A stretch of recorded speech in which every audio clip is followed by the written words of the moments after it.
All right. All right. We are rolling. Yay. Hey, everybody. How's it going? So, a lot of times when you are sort of approaching a new class, there's a question that comes up like, why am I taking this class? Like, what is the whole point of it?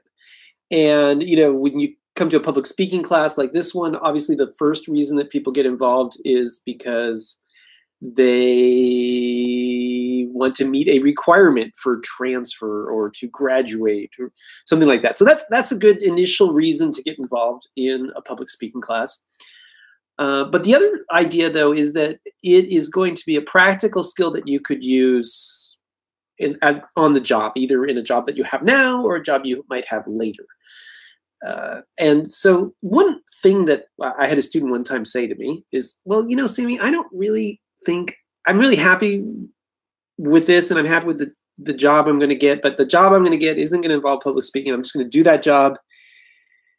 And I don't want to do anything else. So I don't really need to study public speaking. And I can kind of understand that. I think when you first get your first job out of college or your first job out of university, you're just sort of, at least for me anyway, you're just happy to have a job of any kind.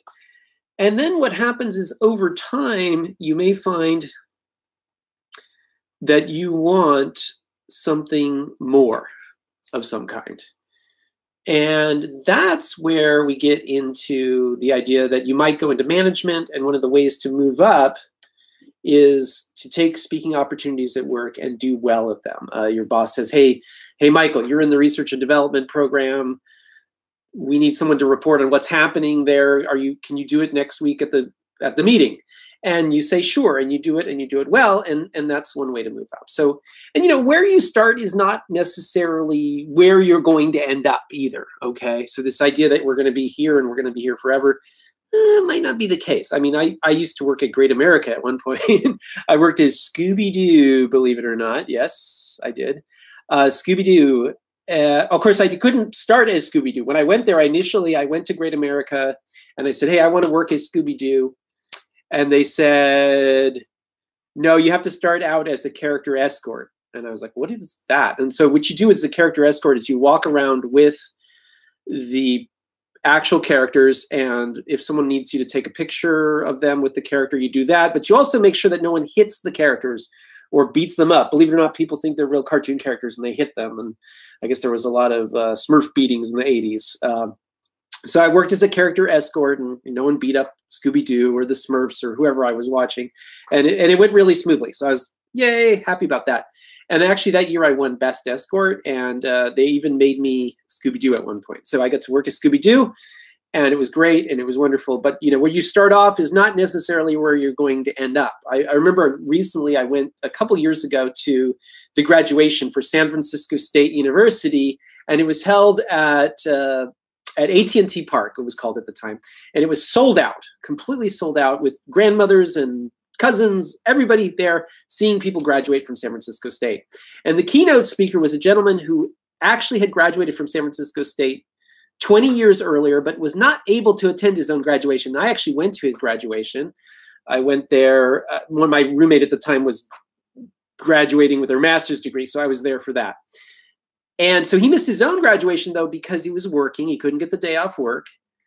And he was working. He had an internship, and the internship was for Pixar. And he was delivering sandwiches actually that day. On the day of his graduation, he was delivering sandwiches to Pixar, to executives there.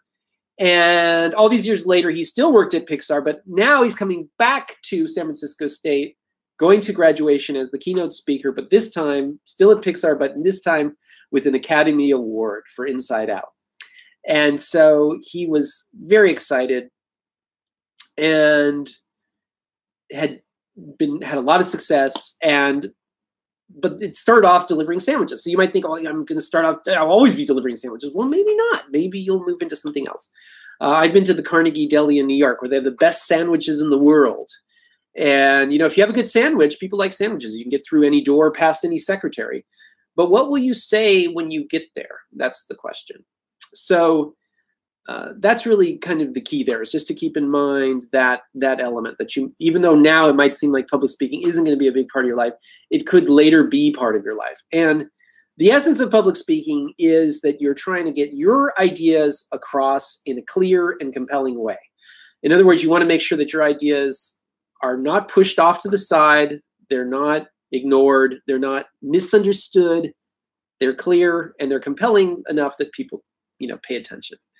So that's what we're working towards. And I mentioned also in another video this idea of thriving in public speaking rather than just,